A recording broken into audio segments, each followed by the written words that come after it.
All right. Hi, good day, Ma'am Mariel Gulan. Can you tell me about yourself? Hello po, good evening. My name is Mariel Tigolan, 25 years old. I am a single. I am a Roman Catholic.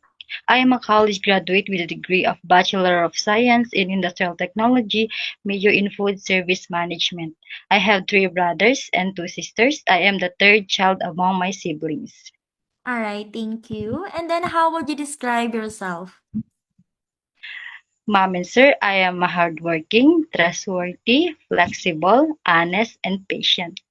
Okay, good. And then may I know your reason why you want to apply abroad? I want to work in abroad because it's offer a good salary to support my family and to be have a good future. Okay, so do you have any work experience abroad?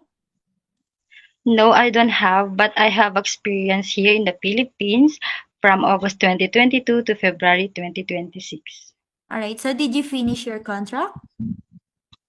Yes, ma'am. Okay, so can you please tell me your duties and responsibilities being a housemaid helper here in Philippines? My duties are general cleaning, ironing, washing, cooking, marketing, and pet care. I serve a family of three, two adults and one child.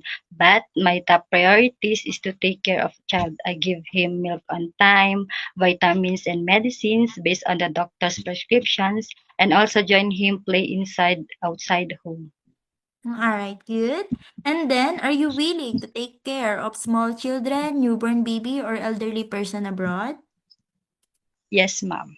Okay, and then what will you do if you become homesick? I make myself busy and I will focus to my goal to finish my contract. All right, and then are you scared of dogs and cats? No, ma'am. Okay, and then how do you describe your cooking skills? I know how to cook like adobo, sinigang, and menudo. All right, so you know how to cook Filipino dishes? Yes, ma'am. Okay, are you willing to learn new dishes abroad?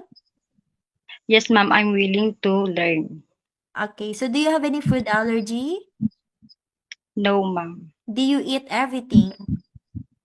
Yes, ma'am. Okay, so do you have the full consent of your parents to go and work abroad?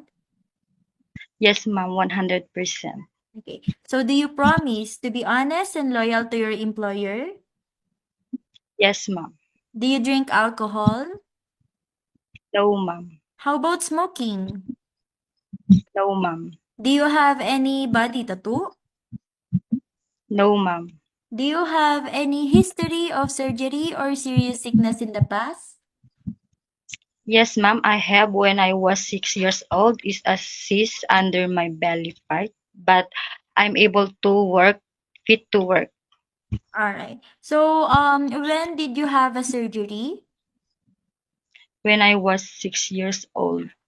Okay. And then for the last question, Ma'am Mariel Gulan, what is your final message to your future employer abroad? Um, Good evening, ma'am and sir. My name is Mariel Tigolan, single. I am a college graduate with a degree of Bachelor of Science in Industrial Technology, major in Food Service Management. Please hire me, ma'am and sir. I promise to do my duties and responsibilities. I will give my 100% to love and serve your child and the whole family members.